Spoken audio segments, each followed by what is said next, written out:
नमस्कार मंडळी, आज आपण प्रेमरंग ही कथा बघणार आहोत. बऱ्याच दिवसांनी मी जुनी ट्रक उघडली आणि त्यात एक फोटो दिसला.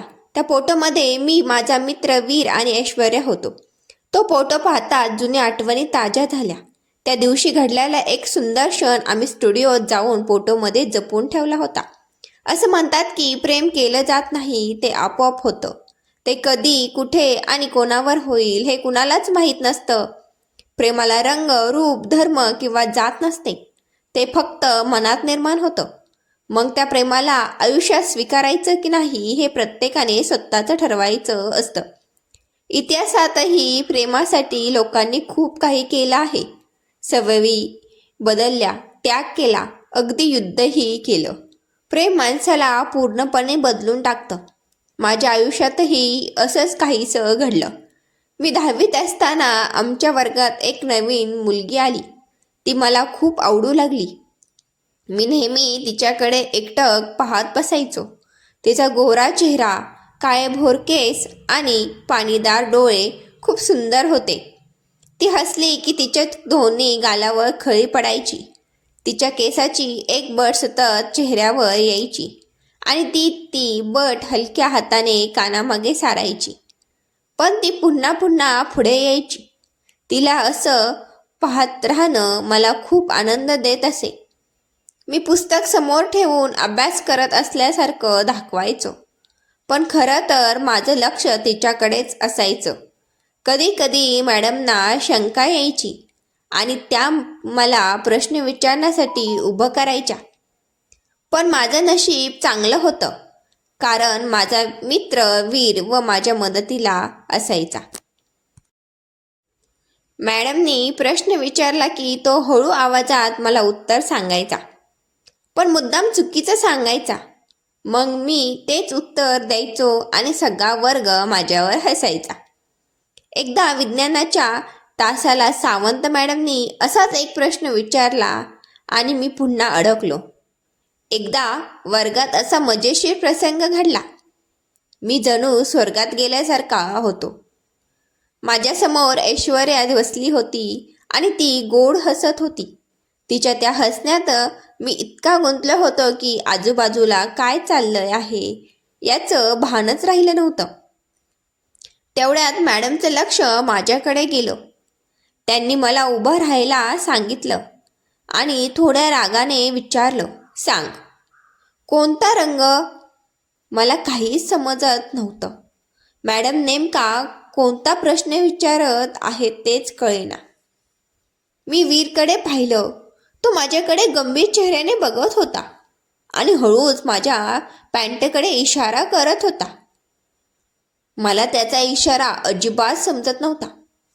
मग तो हळू आवाजात म्हणाला, काळ्या रंगाची बोल. मी गोंधळलो होतो. पण मॅडम पुन्हा मोठ्या आवाजात विचारू लागल्या, काय? कोणता रंग? घाईत मी पटकन म्हणालो, काळ्या रंगाची.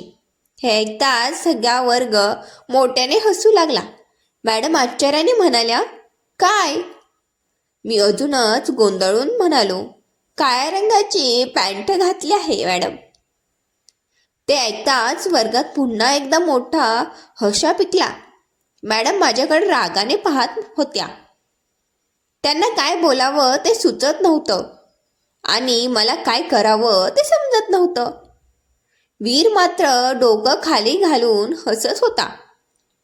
तेव्हा मला कळलं की त्यानेच मला चुकीचा इशारा करून मस्ती केली होती. शेवटी मॅडम रागाने म्हणाल्या, गेट आउट. बाहेर जाऊन उभा राहा. मी वर्गाबाहेर जात असताना आतून अजूनही सगळे हसत होते.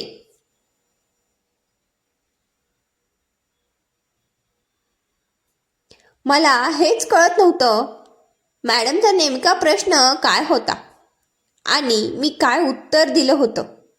वर्गाबाहेर काढलं याचं दुःख नव्हतं. दिवसाआड आम्हाला अशा शिक्षा मिळतच होत्या. त्याची आता सवयच झाली होती. थोड्या वेळाने वीर पण येईल अशी माझी खात्री होती. तसंच झालं. मॅडमने पुन्हा प्रश्न विचारला. यावेळी मी लक्ष देऊन ऐकू लागलो. ए तू सांग रे, मॅडम वीरला म्हणाल्या. लिटमसचा रंग कोणता असेल? मॅडमचा प्रश्न आत्ता माझ्या लक्षात आला. मी दिलेलं उत्तर आठवून मलाच हसू आलं. पुढच्या क्षणात वीर पण माझ्या बाजूला येऊन उभा राहिला. आम्ही दोघेही एकमेकांकडून बघून हसू लागलो. काही वेळाने मधली सुट्टी झाली. मॅडम आम्हाला न बघताच निघून गेल्या.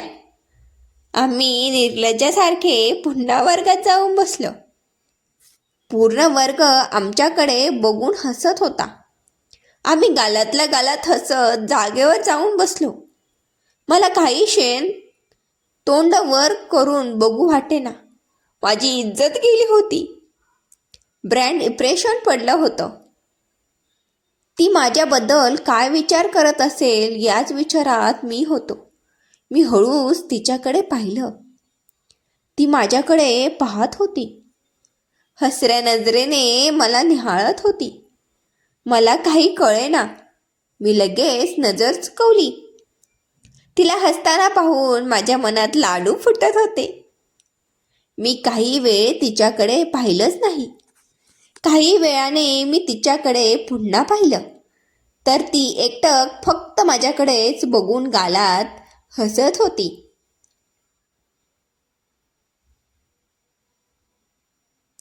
मी पुन्हा नजर चुकवली.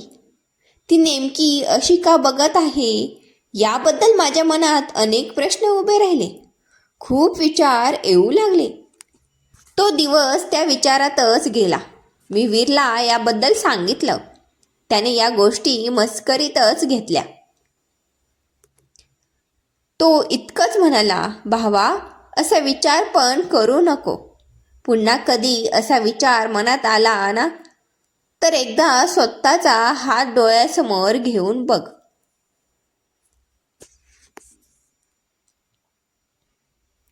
मला त्याच्या अशा बोलण्याचा राग यायचा. पण तो काही क्षणापुरताच. पुढच्या क्षणी काहीतरी इलॉजिकल बोलून तो पुन्हा मला हसवायचा.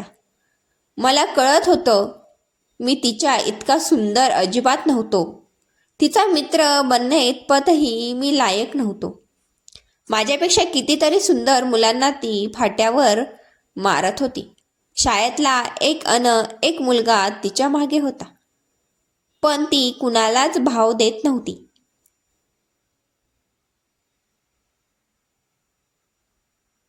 माझी वीरची मस्ती चालायची तर ती आम्हाला पाहत असायची. आमच्या प्रत्येक विनोदावर मन भरून हसायची. ती आमच्या शेजारच्या बाकावर बसू लागली. मी खूप खुश झालो. सतत यांना त्या कारणाने तिच्याशी बोलत होऊ लागलं. हळूहळू आमची मैत्री वाढली. ती माझ्याशी मन भरून बोलू लागली. आमच्या विनोदावर हसू लागली. हसता हसता तिने दिलेल्या टाळीचा स्पर्श मला सुखावू लागला. तिचं असं माझ्याशी बोलणं अनेकांना टोचू लागलं. वीर एकदा म्हणाला, तू किती पण प्रयत्न कर पण ती तुला पटणार नाही. तो असं का म्हणत होता ते मला कळत होतं.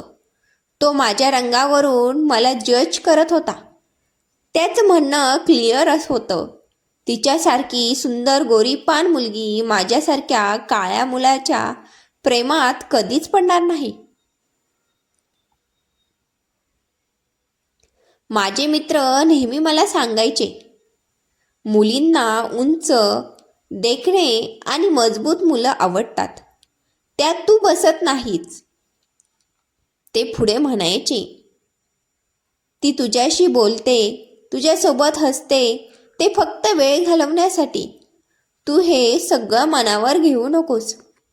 मुली आधी चेहरा बघून प्रेम करतात आणि नंतर पैसा बघून लग्न करतात.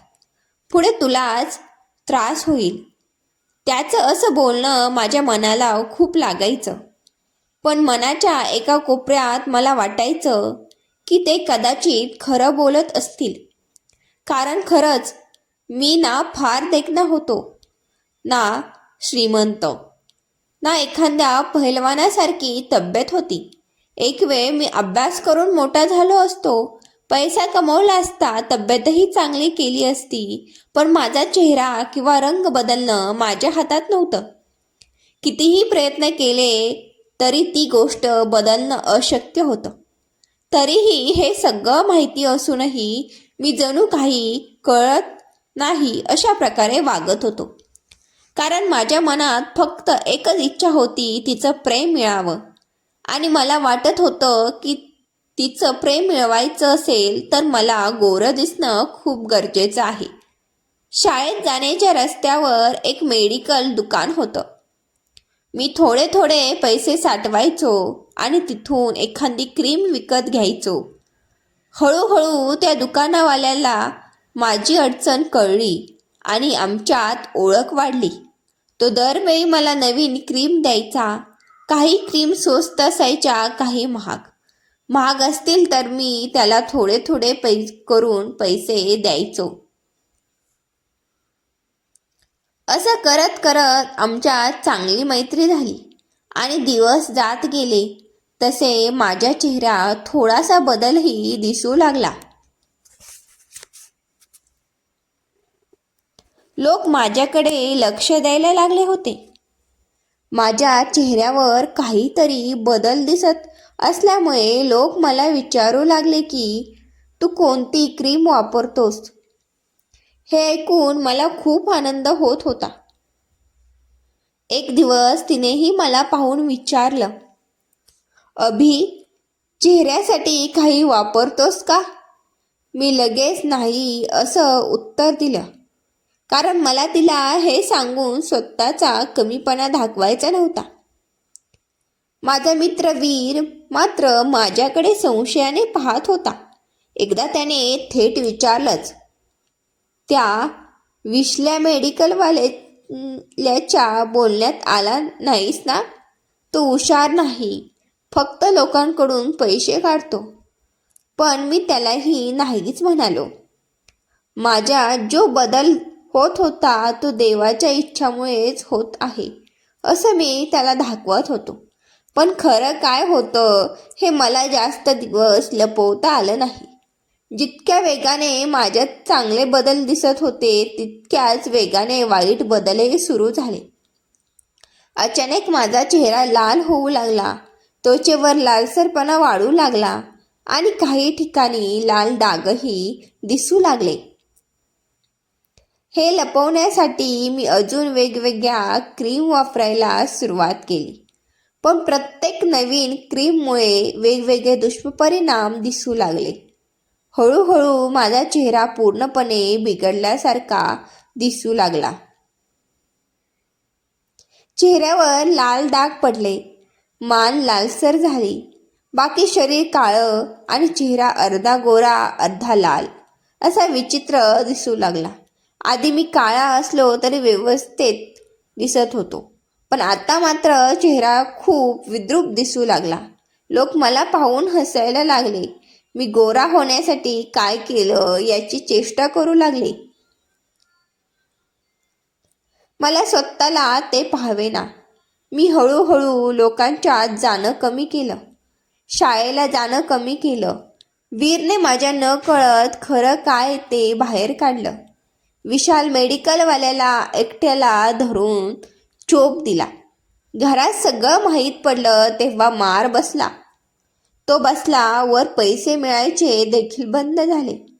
बाबांनी तर आता राहा असाच, हीच तुझी शिक्षा असं बोलून दाखवलं.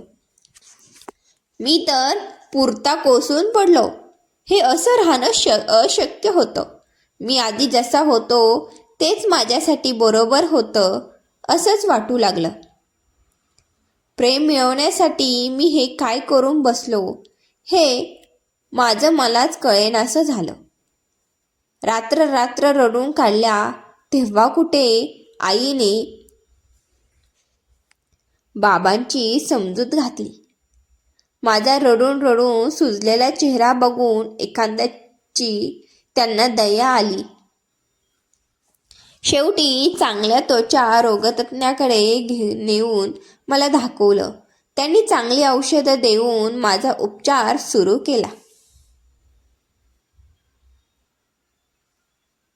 हळूहळू माझा चेहरा पूर्ववत होऊ लागला.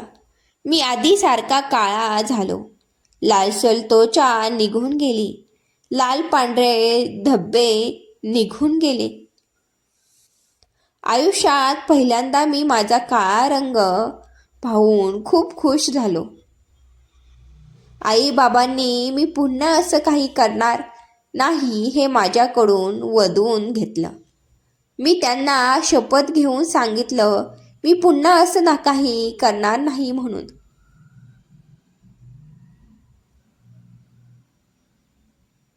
प्रेमात स्वतःचा रंग बदलण्यासाठी निघालेलो मी आता मला प्रेमच नको असं म्हणू लागलो. जवळजवळ महिन्याभराच्या अवकाशाने मी शाळेत गेलो. प्रत्येकजण माझ्याकडे चोरून पाहून हसत होता. माझ्या ते लक्षात येत होतं. ती सुद्धा माझ्याकडे पाहत आहे हे मला जाणवत होतं.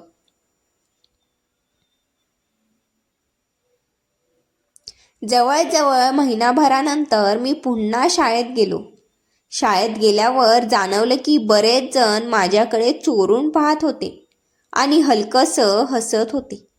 मला ते सगळं दिसत होतं. ती सुद्धा कधी मधी माझ्याकडे पाहत आहे हे मला जाणवत होतं. पण मी मनाशी ठरवलं होतं की आता तिच्यापासून थोडं दूरच राहायचं. कारण मला समजलं होतं की हे प्रेम मिळणार नाही आणि त्यात गुंतून मी स्वतःलाच हरवून बसेन. शाळा सुटली आणि मी घरी जाण्यासाठी निघालो. माझ्यासोबत वीर होता. पण आज तो नेहमीसारखा नव्हता. तो खूप शांत होता. त्याचं वागणं थोडं वेगळं वाटत होतं. पण तरीही मी काही विचारलं नाही. आम्ही आंबेडकर मैदानाजवळ पोचलो आणि अचानक समोर ती उभी दिसली. इतक्या दिवसांनी तिला समोर पाहून मी थोडा थक्कच झालो. तिच्यात खूप बदल जाणवत होता. आधीपेक्षा ती आणखी सुंदर दिसत होती. तिच्या गालाशी खेळणारी ती एक बट पुन्हा तशीच दिसत होती. तिला पाहताच माझ्या डोळ्यात नकळत पाणी आलं. ती सरळ चालत माझ्या समोर येऊन उभी राहिली. मी मात्र तिची नजर टाळत खाली मान घालून उभा राहिलो. तेवढ्यात ती हळू आवाजात म्हणाली, अभि, जर खरंच माझ्यावर प्रेम होतं तर एकदा सांगायचं तरी होतंस. मी नाही म्हणाले नसते. हे ऐकून मी थक्क झालो. मी आश्चर्याने तिच्याकडे पाहिलं. बाजूला उभ्या वीरकडे नजर टाकली तर तो गालातल्या गालात हसत होता. मला काहीच कळत नव्हतं. मी गोंधळून विचारलं, काय? ती पुन्हा म्हणाली, आता उगाच नाटक करू नकोस. मला सगळं माहीत आहे. तुझं माझ्यावर प्रेम आहे हे मला आधीपासूनच जाणवत होतं. तुला काय वाटतं मला काही कळत नव्हतं का? मी अजूनही शांतच उभा होतो. क्षणभर मला कळेना की ती खरंच बोलते की माझी थट्टा करते. माझं मन त्या विचारातच अडकून पडलं होतं. ती पुन्हा बोलू लागली, तुला असं का वाटलं की मी तुला नकार दिला असता? एकदा तरी विचारून पाहिलंस असतंस? तुला काय वाटले मी तुला नाही म्हणाले असते? एकदा तरी विचारायचं हवं होतंस. तू विचारलं नसतंस तरी कदाचित मीच तुला स्वतःहून प्रपोज केलं असतं. तिचे शब्द ऐकून मीच थक्क झालो. मी मोठे डोळे करून तिच्याकडे पाहत राहिलो.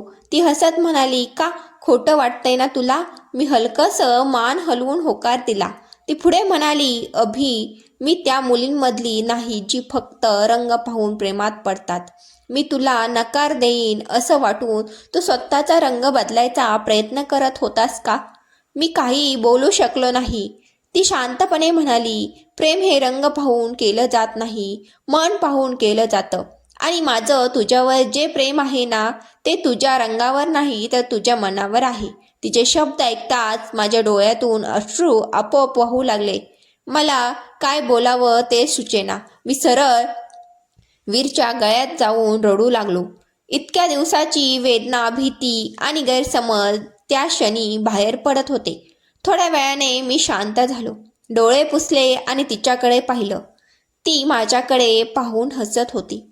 मला खूप लाज वाटू लागली. लाजत लाजत मी तिला विचारलं, पण मीच का? माझ्यात असं काय आहे? ती हसत म्हणाली, हा प्रश्न मीही तुला विचारू शकते. हे ऐकून मीही हलकंसं हसू लागलो.